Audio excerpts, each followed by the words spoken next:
get my 6.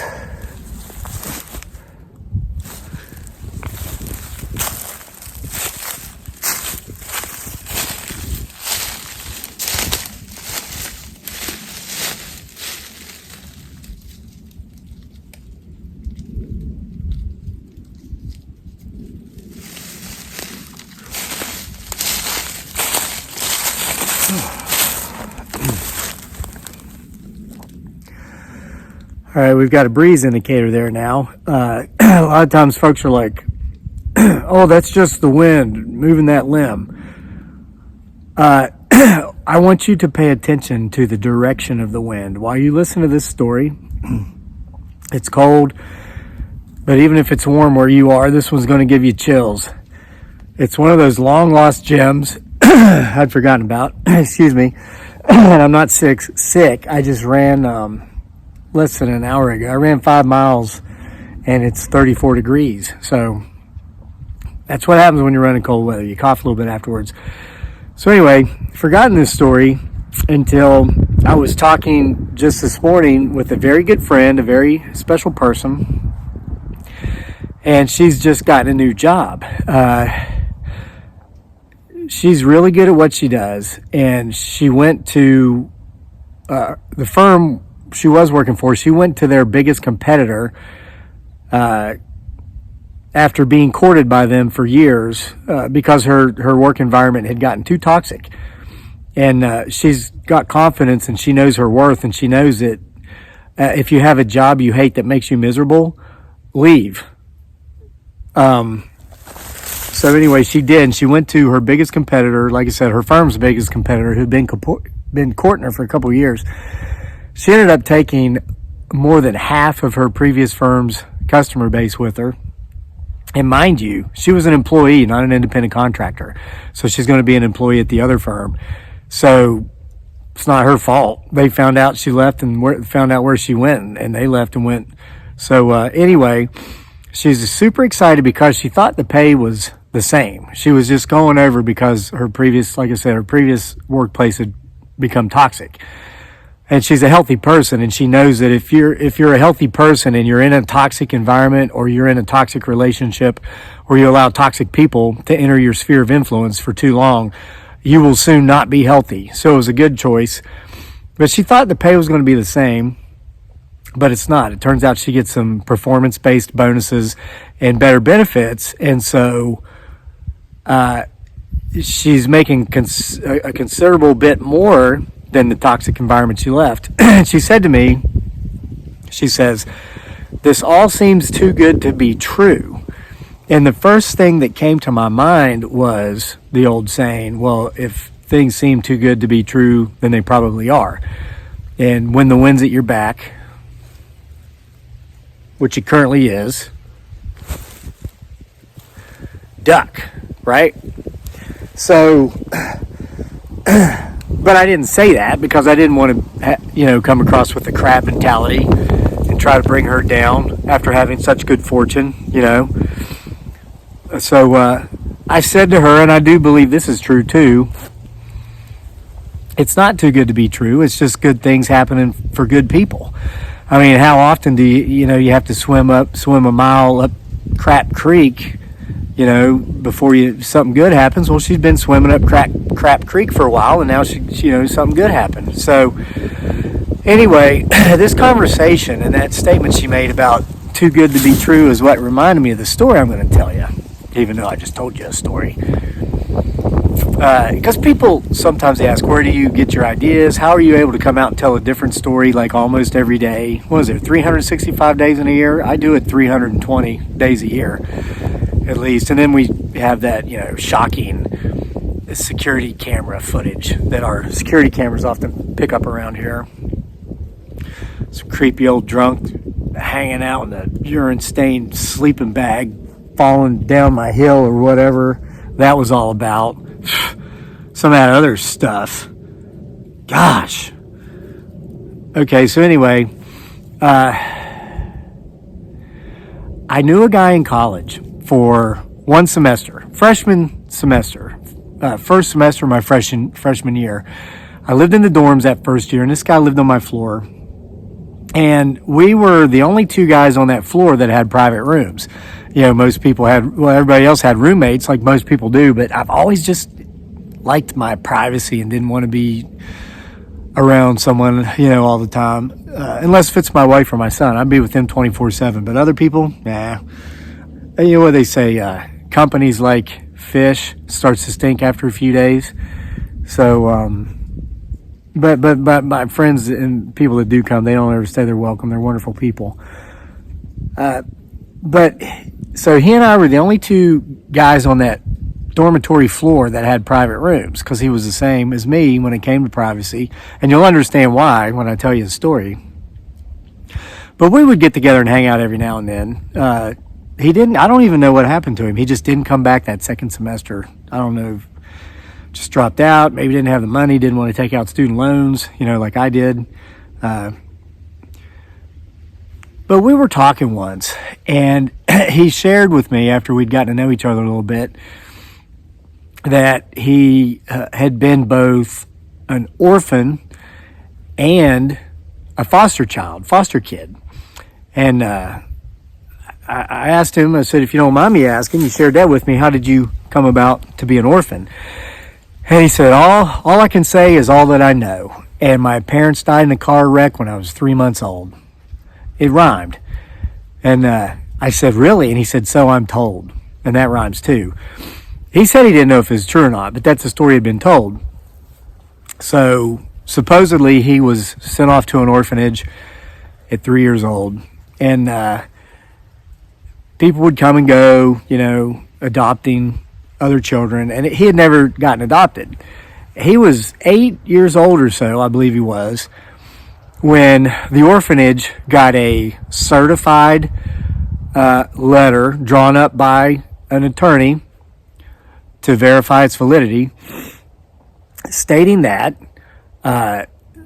this 8-year-old kid had a very wealthy, very eccentric older cousin, and he wished for this child to come live with him. He was going to raise him. Turns out, actually, I'm kind of getting ahead of the story here, but it turns out that the cousin was an attorney, and he's the one that drafted the paper.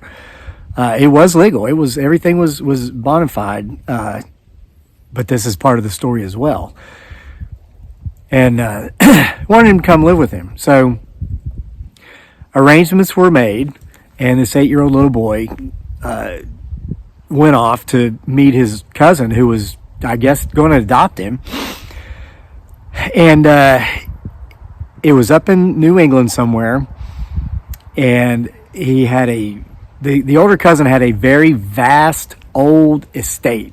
It's like 100 acres.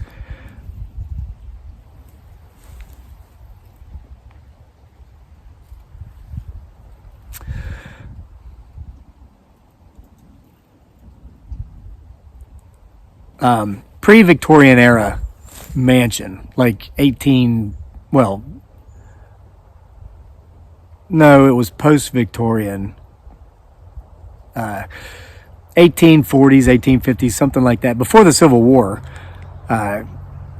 mansion, and he lived there alone, just by himself. Turns out he was an attorney, and he was very eccentric, he was very affluent, he was born into wealth, and his family he came from a long line of attorneys. That was just the family thing. And he told this kid when he showed up that he was going to groom him into becoming an attorney as well. He would make sure his education was what it needed to be, and he would do that by homeschooling, by the way. And this is like 30 years ago, 40 years ago, when homeschooling wasn't quite as, common and popular as it is today. And he said he'd make sure he sent him to a proper law school. And this guy told me that when all this happened, he just thought, man, this is just too good to be true.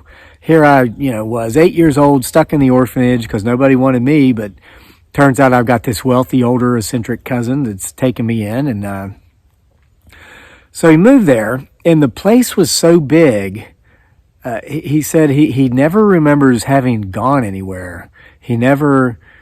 Like, they didn't go to the store, they didn't go shopping. Everything was brought to them, and it makes sense. A lot of wealthy people are like that. they lose money if they go to the grocery store, you know? They're making $500 an hour, $1,000 an hour, or much, much more. So they have people bring them their stuff. This is just a really weird story. So he had been there for months. He was being taught, everything he needed to know at grade level, but he was also being taught by this wealthy, eccentric older cousin of his stuff about law, legal matters. And he said that he didn't know at the time what things were, but his cousin had like a study. He had a study that was kind of like a library with a door that you opened that led to his office. It was like in a room back behind the study. So there are all these old ancient books and weird antiques, weird collectibles like ancient weapons, and even some art items like torture items, like things you would use to torture people. And he just thought it was cool at the time. He never put too much thought into it because that's the kind of thing, if you do, you'd probably get terrified.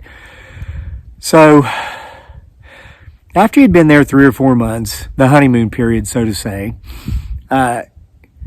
he started having very strange dreams. He started dreaming that there was something like scratching him just underneath his left arm at his rib cage, the side of his ribs, in the middle of the night. He never saw what it was in the dream that was scratching him or clawing at him or biting him, but he would wake up and swatting at that part of his body. Nothing would be there, but then the next day, his shirt, his pajama shirt, whatever he had slept in, would actually have little slits in it, almost like somebody had taken a razor blade and slit down through the shirt. And there was a woman, there was a maid. His rich cousin had several servants there at his house, had a butler, had a maid, and the maid would stitch up the shirt, the night shirt, and get onto him. She'd say, "What are you doing? What must you be doing to cause this?" And he says, "I don't know." And he told her about the dreams. And when he'd tell her, she'd pause, like she was thinking about something or remembering something, but she never said anything. And she would tell him it had to have been something he was eating before he was going to sleep, and he shouldn't eat just before bedtime, all that stuff. Well, a few more months went by, and he was still having the dreams. And one night, he was swatting at his side.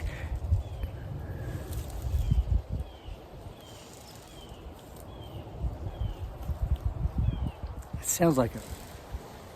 Hey guys, the weirdest thing just happened. I heard what sounded like somebody opening an old creaky door. And I looked at the phone. I hope I caught all this. I looked at the phone and started to say it sounds like somebody just opened a door and walked through it, and the phone just died.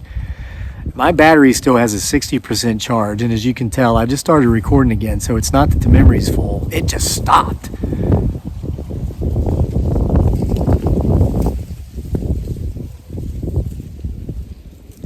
Okay, so anyway, the kid has a dream again. He wakes up, but this time he could have sworn he saw 2 people, children about his age, going out his window and like creeping around the edge of the wall outside of the house. And his bedroom was like on the 3rd or 4th floor. This was a really big mansion. So he goes, he realizes the window's closed. So he opens the window.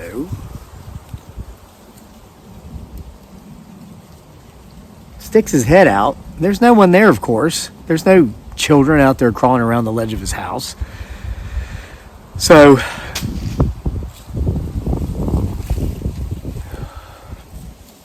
there's some really weird stuff going on right now.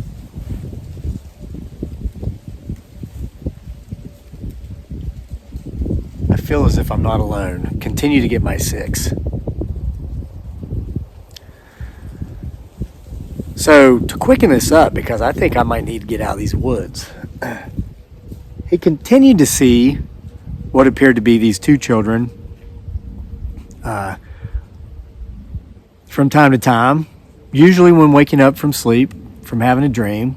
But when he started seeing them during the day, only to follow them where they had gone, if it was around the side of an outbuilding or behind some bushes, to find that they were not there, he started thinking perhaps he was losing his mind. Maybe he was spending too much time on that old estate. So he decided he would talk to his uncle, or his cousin rather, and ask if they could just go on a trip, and ask about the two children he believed he was seeing. But his cousin didn't like to be disturbed during times in which he wasn't directly devoting those times to his younger cousin. He was always in his study, working, doing whatever it was he did with his law clients. So the kid decided, well, I'll do it tomorrow. So that night, he just happened to wake up. He wasn't having a dream. It didn't feel like somebody was, messing around with his ribs. He went to his window because he felt a presence. He could feel the presence. And he looked out and he saw those two children. One was a boy, one was a girl. They were about his age. And they were coming toward the house, and they were going around the corner that would actually lead into a back door where his cousin's office was, behind that private library within the house, within the mansion. So he goes downstairs. He goes into his cousin's library, and he didn't go into the office just yet because there was something there in the library that just caught his attention. It was one of the old ancient texts, one of the old books that he'd seen on the bookshelves there, and there was a straight razor, like a barber would use to shave a man's face, laid out on the book. It was almost as if the straight razor had been used to bookmark the book. So he just happens to glance down at the page, and he sees there's like a drawing where there's a child having its heart cut out of it through the side of the rib cage underneath its arm with a straight razor. And so he looks and he sees that there's text there. So he starts reading this thing, and the long and short of it is it was some sort of ritual which stated that if you did these certain rituals, have certain beliefs and whatnot, you could live forever without aging, kind of like a vampire. You could become an immortal. And what one had to do was, within a 21-year period, they had to consume the beating heart of someone who was young, someone who had not hit puberty yet, because that's kind of symbolizes, youth, forever life. And had to do this with 3 victims within a 21-year period. And someone had scribbled notes into the book, and as it would turn out, it would be his cousin. He had dates and names of 2 people, one a boy, one a girl. And he realized that at the time he was reading this book, the first victim was recorded in the book about 20 years and 6 months before. The next victim came about 10 years later. And now here he was 6 months away from that 21-year window closing. And he kind of figured out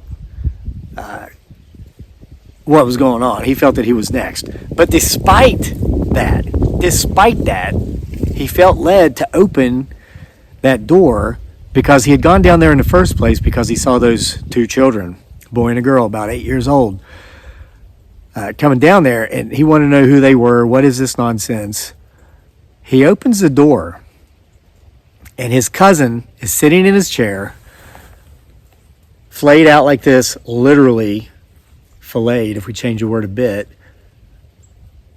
His side had been cut open, and his heart was laying on his desk. And as this 8-year-old kid opened the door and went in and captured this sight, his heart took its last beat, and then it expired. There was no weapon. The razor blade that had been outside in the library outside the office had not been used. There was no blood on it. And not only was the door that led out to the back of the house shut, it was locked from the inside. it was as if no one had gotten in. It was as if no one could have gotten in. And I'd say it'd be pretty hard for somebody to cut out their own heart. So that was a mess. He went back to the orphanage for just a short while, and then he ended up getting into the foster care system. And I met him in college. He was 18. He was there for one semester, never came back. I don't know why, don't know where he went, don't know what happened to him. So he was there for one semester. Or was he even there at all?